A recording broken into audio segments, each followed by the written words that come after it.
As at the time of recording this video, one of the trending news of the week was that Benzema had left Madrid and was likely signing for a Saudi club called Al Ittihad. His contract, which will last for 3 years, was worth 643 million US dollars. You see, neurosurgeons, who are the highest paid medical specialists, earn around $788,000 annually.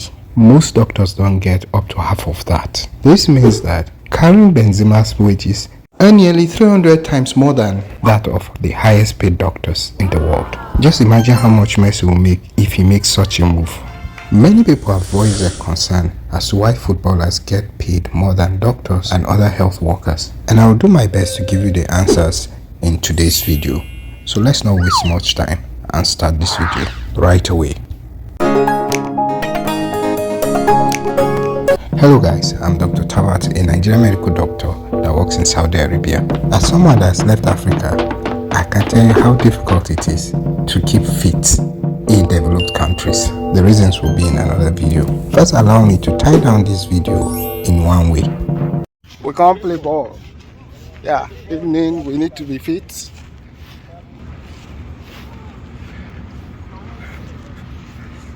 Yeah. It's necessary to keep fit. And what's the time? It's 9 o'clock. A few minutes later. Actually, it was 15 minutes later. After 15 minutes of play, we're all tired. Look at that. Yeah, we need more people. Everybody's tired. Everybody's tired, man. We need to respect footballers, professional footballers, for running consistently, man. Oh. Wake up, Osimhen! Osimhen! It's because you are dealing with local Where you get ice block water from? I tell you what the psychology of dogs. 10 minutes later. Let's go for second half. Let's go and start. A few minutes later. Again, precisely 15 minutes later. We're finished. Dr. Christie. How many goals did you score, Marcel? I don't count them. You don't score like 5. Oh. Ha! You did 4. Why go score? You know, only one you even score. I score. And I won. Okay. Now I use Vex score. I use first score. Make it look like say. Let me tell you one secret about ball. If you get a good communication, I didn't be that. You don't need to Two against one is enough. You need. He won't drive. Inshallah. Every Okay. Friday we'll be here. Maybe Tuesday, if we will play. Football colors. Kalas. Cora colors the henna. That video you just watched, as funny as it is, ties directly to the first point, which is we have to give respect to these footballers. For you to be able to consistently run for 90 minutes, sometimes even more than 90 minutes, because there are injury times and sometimes extra time, depending on the competition they're playing. And some players, most of the players play for the entire period, because you might substitute maybe between 3 to 5 players per game. And they don't just do that weekly. Sometimes they play up to 3 matches within a week. And to do that consistently for months, me, it's not as if I'm lazy. I walk every day for at least about 5 kilometers. That's every day. And I try to make sure that I reduce my sedentary form of lifestyle. So even when I'm consulting with patients, I find time to walk in between. Like when I'm free, I'll walk around just so that I don't sit down for too long. That's not healthy for me. And even with that, just 3 months of not going out to play any games, yes, I was panting. And it will take me time before I'm able to even play for a longer period. And these people do that for 90 minutes. I can't even cope. So for them to be able to do that, it's not just coming on the match day to play. They have routines that work for them. They exercise, they go to the gym to maintain stamina, to maintain the strength, to even become better. Maybe add bulk, become faster, and the rest. So we have to give them the credit. In addition to that, they maintain some particular lifestyles to make them to be able to continue for as long as possible. I remember when I started watching football, most players start getting old in their late 20s. But now we get a lot of players even playing till their late 30s. This week, as at the time of recording this video, Zlatan Ibrahimovic retired at the age of 41. He was playing as a striker. 41, that was impossible some while back. But now, these players play for a longer time, and it's because of this strict routine and lifestyle they develop. They don't drink, but like before, they don't smoke, and they don't even party as often as other people too. We doctors, we do whatever we want to do. There are doctors that drink and smoke. A lot of us do that. I don't do that. Our lifestyle does not in any way impede our work. We don't need to maintain those strict routine to be able to deliver. So let's give them kudos for that. We shouldn't downplay the work or the efforts of others in order to elevate others. So we'll give them the credit. It doesn't mean that doctors' work cannot be physical too, but doesn't need those kind of strict routine for you as a doctor to deliver. So they work hard to get to wherever they are, maintain this particular thing, to sprint for as long as they have. And so to a large extent, they deserve the money they're getting paid. What do you think about it? If you think contrary, let me know in the comment section. Then the next point is, I think, the most important point we have to understand. Yes, many people that give the argument that doctors should be paid more than footballers usually argue this from the maybe moral point of view, because the work of health workers is to save lives, whereas these people are not really saving lives per se. They aren't. They literally are not saving lives. But we have to understand that money is involved in this. It's strictly business. Whatever generates more money will usually get more money. And as it stands, football clubs earn or generate way more revenue than hospitals do. In fact, the top 7 richest football clubs, a research was being done. It was revealed that all of them generated more than $500 million within a year.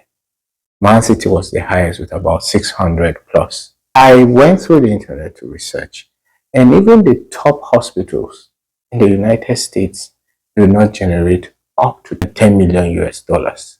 The highest was generating over 6 million US dollars per year. Imagine the other hospitals. And this one is a no-brainer. An average hospital employs way more workers than an average football club does. So the clubs make more money and have lesser people to pay.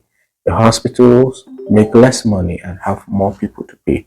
So it makes sense that many of the players who get the money will earn money. And yeah, it ties us down to the next point in terms of money. These players are not just bought and being paid. They also sell. When a player moves to a club, definitely merchandises are being sold, their jerseys and the rest, and they generate money for the club. In fact, sometimes they might even pay nearly the money that the club paid to secure the player. So let's talk about Karim Benzema now, that officially has moved to the club as at the time of shooting this video to generate money. When Cristiano Ronaldo came to Al Nassr, their Instagram followership skyrocketed.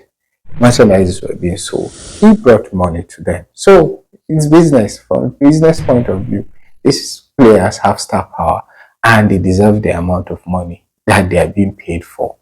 Yeah, there are some very terrible buys. Let's not talk about that. Well, which singular doctor has that kind of star power? Which singular doctor will be able to drive patients to a hospital in which the hospital is going to generate money? We are not individualistic when it comes to healthcare services. We work as a team. So it's not just one doctor that delivers. There are other doctors, there are nurses, there are other health workers that help the hospital to be able to deliver its services effectively. So it's a no-brainer.